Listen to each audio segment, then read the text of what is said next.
प्यारे बच्चों, कैसे हो? मैं आज आप लोगों को मराठी सुलभ भारती इयत्ता 7वी इस किताब में से जो तीसरी कविता है माझ्या अंगणात, यह कविता हम आज पढ़ने वाले हैं। इस कविता के कवि है ज्ञानेश्वर कोली। इनका जन्म हुआ 1956 में और इन्होंने जो कविता संग्रह लिखे हैं उनके नाम इस तरह से है: जगणे माझे, आयुष्याच्या वाटेवर, घन दाटलेले, छावणीच्या कविता, आकाश पेलताना, यह उनके कविता संग्रह है। और उनका एक कथा संग्रह प्रसिद्ध है जिसका नाम है 8 आण्याचा गोळ। शेतकरी शेतात रात्रंदिवस काम करतो। किसान जो है दिन रात मेहनत करता है खेती में। जेव्हा त्याच्या शेतात खूप धान्य पिकते, जब उसके खेती में बहुत सारा अनाज आता है, तेव्हा त्याला खूप आनंद होतो। फसल जब बहुत अच्छी होती है तब उसको बहुत खुशी होती है। प्रस्तुत कवितेतून शेतकऱ्याच्या मनातील विविध भावनांचे वर्णन कवीने केलेले आहे। प्रस्तुत कविता जो है किसान के मन की विविध भावनाओं का वर्णन कवि ने इस कविता में से किया हुआ है। तो सबसे पहले मैं आप लोगों को शब्दार्थ बता दूं। गेहूँ, गहू मतलब गेहूँ। शाळव मतलब जवार, शाळू, जवार। ग्रेन, गेहूँ मतलब व्हीट। उसके बाद में है रानमेवा, जो फलों के पेड़ होते हैं जैसे कि इमली, कैरी, बेर। मिजाज मतलब एटीट्यूड, तोरा। उसके बाद में है गुण्या गोविंदाने मतलब प्यार से खाना। शिणतो, थक जाना, टायर्ड होना। माय, ममता, माया, माँ। घरामंदी, घर के अंदर, इन हाउस। और बाकी सब तो मैं अभी पढ़ाते समय आप लोगों को बताऊंगी। ये कठिन शब्द आप लोगों को बता दिए। अब मैं सबसे पहले कविता गाती हूँ। गहू शाळवाच मोती, काळ्या रानात सांडल, आणि माझ्या अंगणात लख चांदण पडल। काळ्या शार मातीतूनी मोती पवळाची रास, अंगणात माझ्या डुले रान मेव्याची मी जास। दिला घेतला वाढतो रानातला रान मेवा, तुम्ही आम्ही सारे जण गुण्या गोविंदाने खावा। जीव दमतो शिणतो घास भरवते माय, घरामंदी घरट्यात जशी दुधातली साय।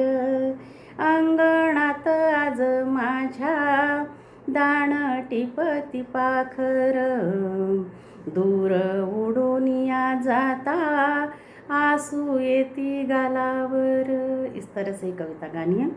अब इसका मैं भावार्थ बताती हूँ। प्यारे बच्चों, अपना जो देश है, भारत देश है, अपने देश में ज़्यादा से ज़्यादा किसान जो है खेती करते हैं। 70% जो लोग हैं वो खेती करते हैं, इसलिए अपने भारत देश को कृषि प्रधान देश कहा जाता है। और इतना अनाज होता है कि हम कभी भूखे नहीं मर सकते।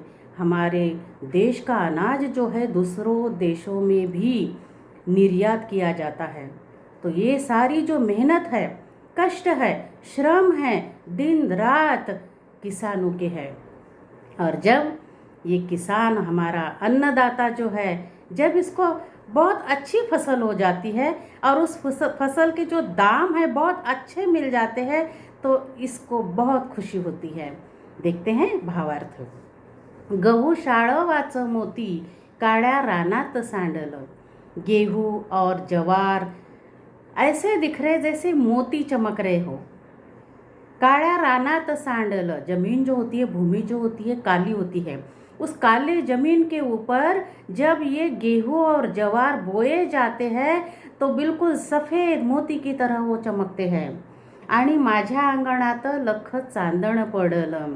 और जब ये फसल अच्छी हो जाती है, कट जाती है, उसको तैयार करने के बाद में जब मेरे आंगन में, आंगन मतलब अपने घर का आगे का खाली हिस्सा, उसमें जब किसान जो है सारा अनाज बोरिया भर भर के आंगन में डालता है, उसको देखकर किसान कह रहा है कि मुझे ऐसे लग रहा है कि जैसे चंद्र जो है, चांद जो है, वह मेरे आंगन में रोशनी फैला रहा है।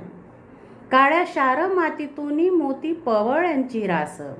पहले 4 लाइन में उपमा दी है ये गेहूं और मोतियों के दानों को, गेहूं और ज्वार के दानों को मोतियों की।